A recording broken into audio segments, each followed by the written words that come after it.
రాష్ట్రానికి మంచి రోజులు వచ్చాయని అన్ని వర్గాలకు సమన్యాయం జరుగుతుందని ఎమ్మెల్యే గల్లా మాధవి అన్నారు. ప్రతి ప్రభుత్వ పథకం అందరికీ అందేలా చూడటమే ప్రభుత్వ లక్ష్యమన్నారు. గత ప్రభుత్వం ప్రజలను మోసం చేసిందని ఆమె ఆరోపించారు.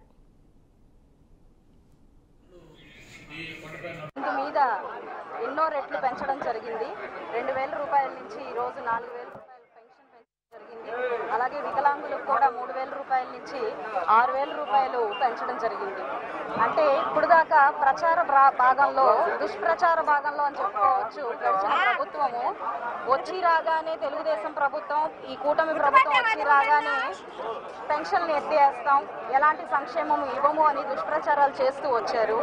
ప్రతిదీ వాళ్ళ మనసుల్లో భయాందోళనలు నింపారు. శవ రాజకీయాలు చేయడానికి కూడా వెనకాడకుండా ఈ వృద్ధులందరినీ కూడా, లబ్ధిదారులందరినీ కూడా పెన్షన్ కోసం ఎన్నో రకాలైన ఇబ్బందులకి గురి చేశారు.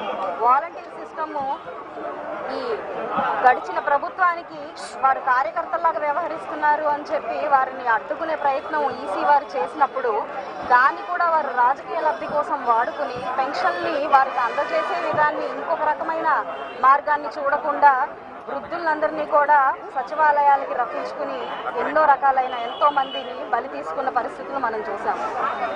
అలాంటి క్రమంలో కూటమి ప్రభుత్వం పూర్తిగా పెన్షన్